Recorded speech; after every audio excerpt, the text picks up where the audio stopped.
The madness of crowds. It's a phrase that echoes through history, reminding us of the perilous power of the collective thinking.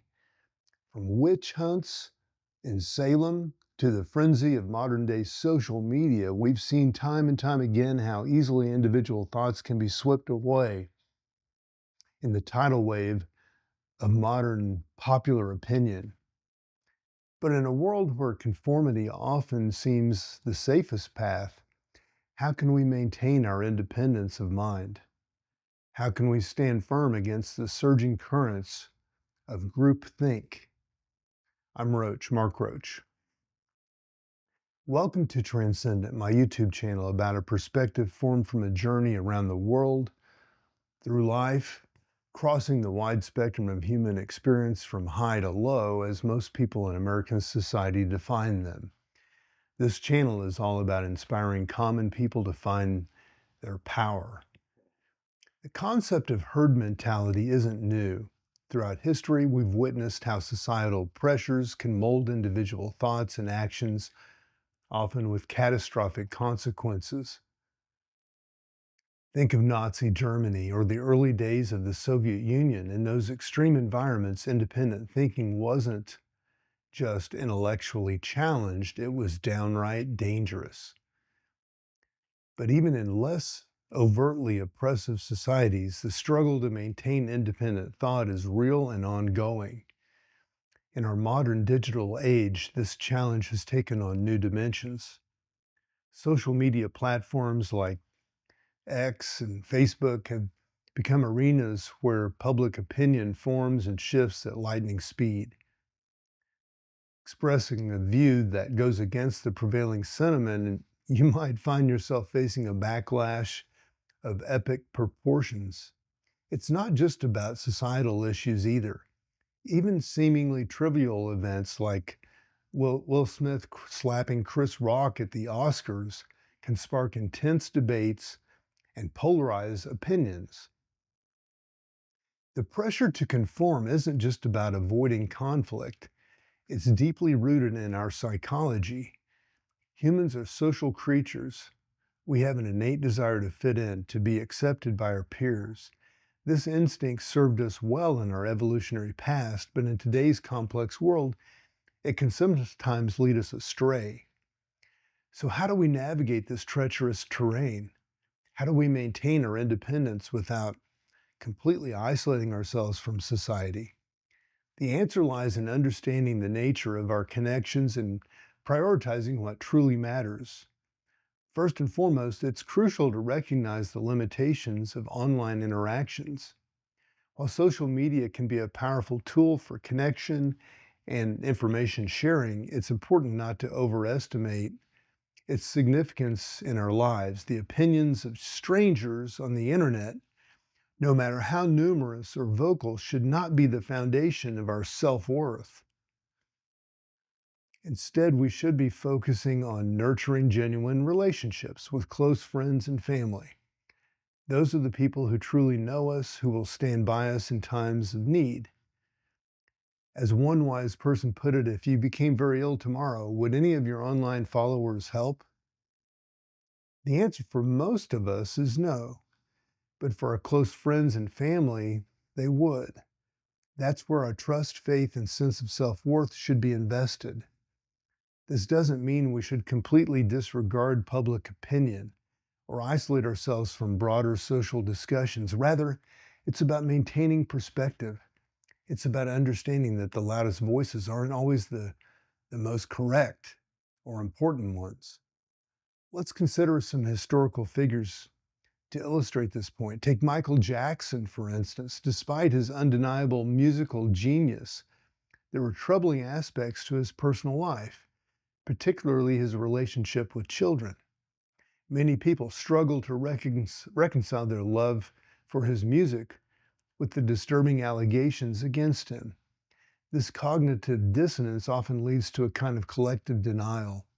People don't want to give up dancing to the Thriller at weddings, so they push the uncomfortable truths to the back of their mind. Similarly, consider Bill Cosby. Once one of America's most beloved entertainers, his legacy is now irreparably tarnished by multiple sexual assault allegations. These cases highlight the complexity of public opinion and the often messy intersection of talent, fame, and personal conduct. The ability to hold nuanced views, to appreciate an artist's work while acknowledging their flaws, for example, is a hallmark of independent thinking. It's about resisting the urge to categorize everything and everyone as entirely good or entirely bad. But maintaining this kind of nuanced perspective isn't easy, especially in the face of intense social pressure. It requires constant vigilance and a willingness to question not just others' assumptions, but our own as well, and a lot of maturity. One effective strategy is to regularly engage in a self-reflection. Are your opinions truly your own, or are they simply echoes of the prevailing sentiment? When you encounter a viewpoint that differs from your own, do you immediately dismiss it, or do you take time to consider it critically? Another crucial aspect of independent thinking is information literacy. In today's world, we're bombarded with information from countless sources. Learning to discern credible sources from unreliable ones, to recognize bias, and to cross-reference information are vital skills. It's important to seek out diverse perspectives. Echo chambers, whether online or in real life, can reinforce existing beliefs and blind us to alternative viewpoints. Make a conscious effort to expose yourself to ideas that challenge your own. This doesn't mean you have to agree with everything you hear, but it will help you develop a more rounded understanding of complex issues. Remember, too, that independent thinking doesn't mean you have a strong opinion on everything. It's okay to say, I don't know, or I need more information before I can form an opinion on that. In fact, this kind of actual intellectual humility is often a sign of true independent thought and intelligence. The philosopher Gurdjieff emphasized the importance of self-awareness and conscious living. He believed that most people live in a state of waking sleep, blindly following societal norms and reacting automatically to stimuli. To truly think independently, Gurdjieff argued, we need to wake up from this sleep and become fully conscious of our thoughts and actions. Similarly, Ra Uru Hu, the founder of human design, emphasized the importance of understanding and following one's unique nature. According to this system, each person has a specific energetic blueprint that, when followed, allows them to live authentically and make decisions that are truly right for them, rather than simply conforming to external expectations. Both of these perspectives highlight the importance of self-knowledge in maintaining independent thought. The more we understand ourselves, our values, our strengths, our weaknesses, the better equipped we are to resist the pull of groupthink. Of course, thinking independently doesn't mean you'll always be right. In fact, one of the hallmarks of truly independent thinking is the ability to admit you're wrong and change your mind in light of new evidence. This kind of intellectual flexibility is crucial in a world where information and circumstances are constantly evolving. It's also worth noting that thinking independently doesn't mean you have to disagree with everyone all the time. Sometimes, after careful consideration, you might find that your views align with the majority opinion on a particular issue, and that's okay. The key is that you've arrived at that conclusion through your own thoughtful analysis, not simply because it's what everyone else thinks.